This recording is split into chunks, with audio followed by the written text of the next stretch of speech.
saya Feby Simanjunta dengan NIM 223304020600. Di sini saya akan menjelaskan materi dari topik 1 sampai 7. Jadi topik yang pertama itu tentang manajemen operasional.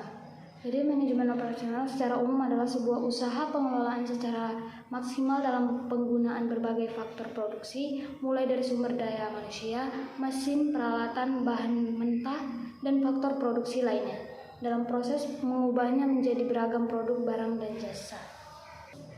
Dan ada beberapa aspek yang saling berhubungan erat dalam ruang lingkup manajemen operasional, yaitu ada aspek perancangan sistem operasional, aspek perencanaan dan pengawasan operasi, dan juga terdapat beberapa fungsi manajemen operasional bagi suatu perusahaan, yaitu fungsi proses, fungsi perorganisasian teknik dan metode kerja, fungsi perencanaan bahan, fungsi pengawasan dan pengendalian.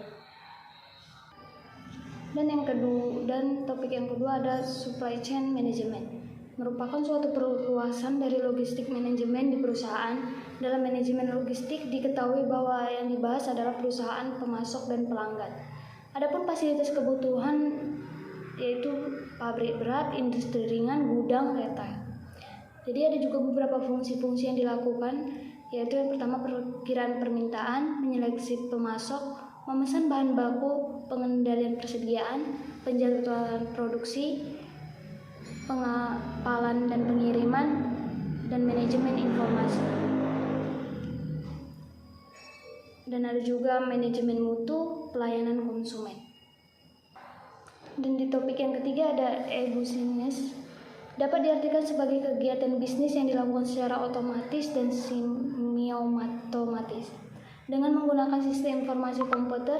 Istilah ini pertama kali diperkenalkan oleh Lou Gardner, seorang CEO perusahaan IBM ini. Sekarang merupakan bentuk kegiatan bisnis yang dilakukan dengan menggunakan teknologi internet. E-commerce juga didefinisikan sebagai penggunaan internet dan web untuk transaksi bisnis. E-commerce berbeda dari e-business. Business juga mengacu pada transaksi dan proses dalam suatu organisasi.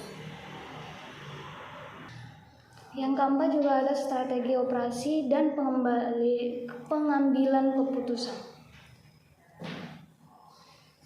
Jadi definisi dari strategi operasi adalah, strategi operasi merupakan turunan dari strategi perusahaan yang menjabarkan strategi secara keseluruhan dari visi dan misi perusahaan. Dan strategis merupakan seperangkat sasaran, rencana, dan kebijakan yang menjabarkan fungsi operasi menunjang strategi bisnis organisasi. Untuk melakukan perumusan strategi perusahaan ada terbagi 4 langkah, yaitu menganalisis situasi, menentukan strategis, menyediakan pertanyaan, dan menentukan orientasi. Dan di topik yang kelima ada desain produk dan jasa. Jadi desain produk itu adalah proses menciptakan produk baru yang akan dijual oleh perusahaan untuk pelanggannya. Sedangkan desain jasa merupakan tantangan karena umumnya mempunyai karakteristik yang unik. Satu alasan kenapa produktivitas dalam jasa begitu rendah, karena baik desain atau pengantaran produk jasa memasukkan adanya interaksi pelanggan. Faktor-faktor yang memenuhi strategi desain produk dan jasa. Dalam mendesain produk ataupun jasa dibutuhkan strategi desain yang memerlukan beberapa faktor. Yang pertama ada biaya, yang kedua ada mutu, yang ketiga ada time to market, yang keempat ada kepuasan konsumen, yang kelima ada keunggulan kompetitif. Tujuan desain produk dan jasa ada beberapa bagian. Yang pertama ada kepuasan konsumen.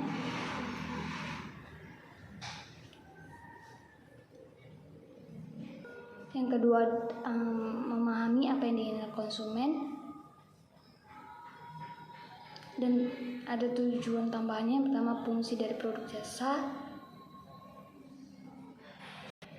Di topik yang keenam juga ada peramalan dan dalam manajemen operasional. Definisi peramalan adalah seni dan ilmu memprediksi peristiwa-peristiwa yang akan terjadi dengan menggunakan data historis dan memproyeksikan ke masa depan dengan beberapa bentuk model sistematis. Jadi fungsi peramalan, fungsi perkiraan atau forecasting terlihat pada saat pengambilan keputusan Keputusan yang baik adalah keputusan yang didasarkan atas pertimbangan apa yang akan terjadi pada waktu keputusan yang itu dilaksanakan. Dan ada beberapa jenis-jenis peramalan. Yang pertama adalah perkiraan berdasarkan waktu, yang kedua adalah perkiraan berdasarkan fungsi dan perencanaan operasi masa depan, yang ketiga perkiraan berdasarkan jenis data yang disusun, yang keempat perkiraan berdasarkan sifat penyusunnya. Dan topik yang ketujuh ada peramalan dalam manajemen operasional, dan ini dengan metode kuantitatif. Hasil peramalan dari satu orang dengan orang lain dapat berbeda. Meskipun demikian, peramalan kualitatif dapat menggunakan teknik atau metode peramalan. Pertama ada juri dan opini eksekutif, gabungan tenaga penjualan, metode Delphi, survei pasar. Metode kualitatif umumnya bersifat subjektif, dipengaruhi oleh intuisi, emosi, pendidikan, dan pengalaman seseorang. Oleh karena itu, hasil peramalan dari satu orang dengan orang lain dapat berbeda. Meskipun demikian, peramalan kualitatif dapat menggunakan teknik atau metode peramalan. Dan metode peramalan lainnya ada metode market experiment, metode peramalan dengan pendekatan marketing research, dan survei pelanggan. Nah, di sini saya sudah selesai menjelaskan dari topik 1 dan 7. Sekian dan terima kasih.